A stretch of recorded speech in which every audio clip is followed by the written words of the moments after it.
Welcome back, folks, to more Metroid Fusion here on the HeavyBitX channel. In the last episode, we managed to escape from Sector 4. And now we've arrived on our next location, Sector 3. This is Sector 3. This is where one of my favorite sectors, because it's actually quite peaceful when it begins with. But unfortunately, we're going to be interrupting that peacefulness in a few minutes. And sad thing is, unfortunately, we have to let this happen. There is no desecration per se. We have to infect the sector deliberately in order to access the next lock. So, again, just like to point out, there's a lot of C&C in this one. Choices and consequences. So a bit of a sweet force bound and we can go through the wall here. Now down there is an item, but we're not going to get that yet. Oh, no. Don't be silly. We need to make sure that actually concretes over. There we go. Now, doing the speed up boost, and we head up to that wall there. And of course, through here, as you may have noticed, is a security room. This unlocks the security level 2 on the locks. The green hatches are now active. And because we unlocked the green hatches, guess what? And guess who's about to invade the area? And the party crashers have arrived. Quite literally. Yeah, that's my problem. In order to access each of the rooms, well, you know. Well, at least the good news is we can access this slot. And if we do, like so, there we go. We can access the lower part. Now you can see why the missiles are missiles now are a problem. Because otherwise they're going to take a while to hit or so. Thank goodness we're going to be getting our next upgrade in terms of missile term, the missile. Now to get out of here, you just need to make a clean run for it. So back you go. Right, run now. Don't stop running. Get to that wall, cross it, and there we go. Yeah. Now it just becomes a lot harder. All the enemies are everywhere and everything. Shit, and well, basically shit happens. We need to start making a run for that wall. No, we don't. We need to start killing everything, and of course we need to go through that. Right. We got another speed block problem. Now, all you need to do is make some room and go back the way we came, which is not enough for the charge. But if we pull the gate down, walk from the door all the way to the right, we will have enough to make an area, and then this happens. We move on to a new area, and a tall chamber. We don't want to go all the way down, that's not a good idea. We haven't got the means to go down to the very bottom of this chamber. On the other hand, someone's been through here. I think the SAX has been through there, the door's been destroyed. And we literally have nothing. Got a new missile update though. That's a good sign. I think that's 100 missiles. I believe that is our 100th missile pack. 100 missiles now. I think that's about it. Yeah, I think so. Moving on to another part of the chamber. Like so. Back up we go. Head east. Here you got another chamber. See, when we get to hot areas, we get to face off against fire elemental creatures. These things are deadly, and they are pretty nasty. And we just do to keep going east over here, and we move onto this interesting little bit of a dilemma. Yeah, go inside here, and you'll find ourselves the data room that we're looking for, and now. Upgrade time! Super missiles! Yes! Super missiles override regular missiles. This game is a major benefit. Now the missiles and the super missiles count as one whole thing. Which is bad because we could take on the boss anytime soon. Do not face the boss. But our way back has been destroyed. So let's recharge our stuff. That's 115 actually. I made a big mistake. That was our 115th missile selection. I am an idiot. Behold the power of super missile. These things are fucking deadly. The big barriers now take 3 missiles to super missiles to be destroyed.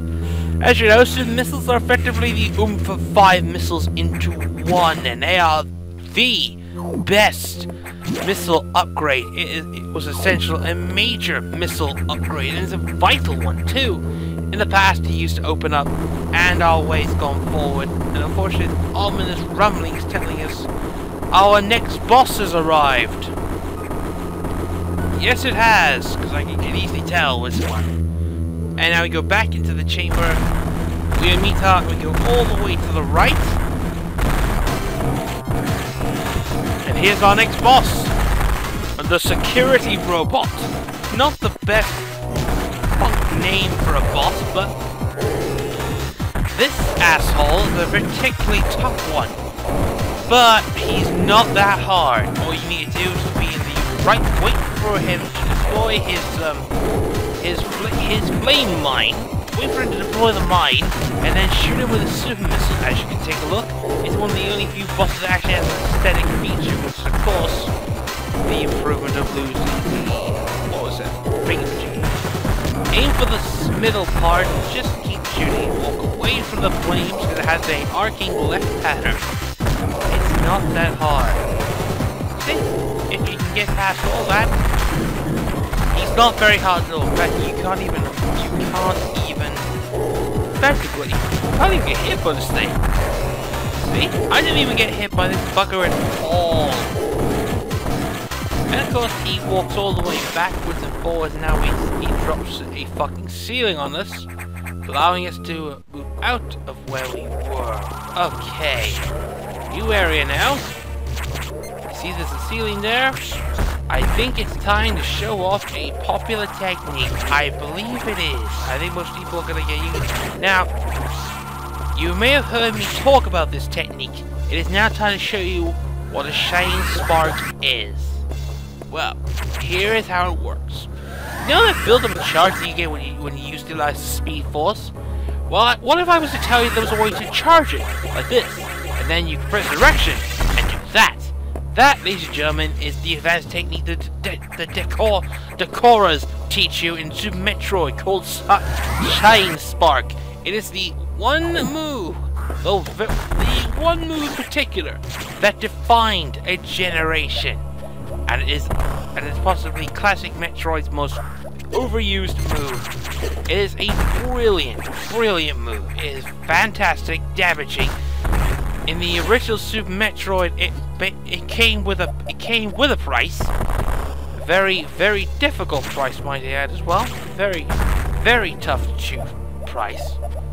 See, what I'm doing here is I'm gonna cut the time sorting this out now, rather than getting it later. It's another energy tank. I can actually wait for us to do it much later, but we can't do anything about that now. We're effectively done here. But I hate to say this, we're technically done here for now. So yeah, that's the sucky part.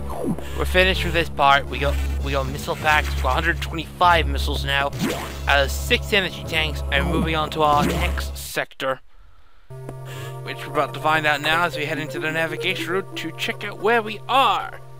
See all that? That's what we have to technically do. See that you encountered a rogue security robot. Yes. You may destroy it. And yes, ladies and gentlemen, we'll be meeting up with the security robot much later. It is how we do this, that's the thing. Sorry if I'm getting a bit distracted. But yeah, security locks are now released, so security sectors 5 and 6 are now open to us. That means the X have actually invaded those sectors and are really intelligent, spiky, and of course being a bit dickish. So hard to stop than they suspected, obviously. Sector 5, the Arctic sector, is Sub-Zero. Basically, it means we cannot access the Sub-Zero climate due to the fact that we are still a regular Metroid. That means that we need to get our hands on a special kind of item now specifically tailored to deal with sub-temperature areas. That, ladies and gentlemen, moves on to our next item on the list, the Various Suit.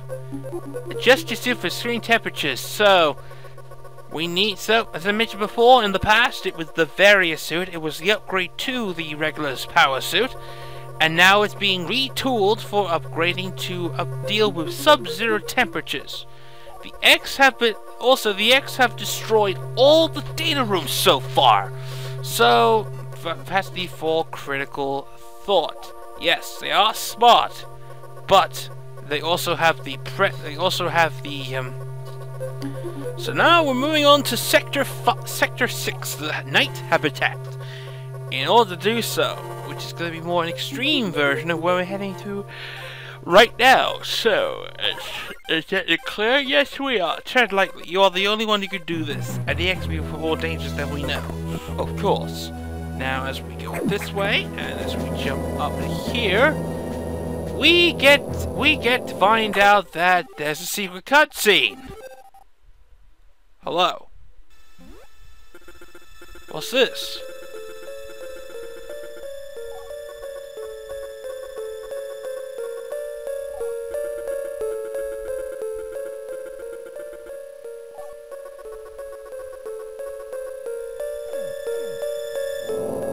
That was a bit ominous there. Speaking of that, a little bit of an exchange. There is a very famous message in this game. Based on that conversation, Samus can't actually access the conversation, and it's very difficult. I unfortunately didn't get the chance to do that technique, so you're gonna have to go to YouTube to find out that that special message. But we now move on to the navigation room, and it's very tiny. Also, that's a long bloody way to the data room, isn't it? Yes, the Various Suit is complete, and we can finally get the upgrade needed. So, if you don't know the Various Suit, it's basically a classic, basically Samus's classic suit. It gave her the color to change from her red suit to a defining orange suit. It was also the starting suit. Yeah, it was the starting suit for frickin' Metroid Prime 2. A lot of people didn't realize why she started off with her Various Suit. It was because of Metroid Prime Hunters. That was the only reason why. Also, the X have created a blue variant, a cold variant, which means now they know your weaknesses and they're gonna try and make sure they absorb you. Yeah, those bastards are intelligent, I have to tell you right now. So, stay tuned for the next episode. Bye for now.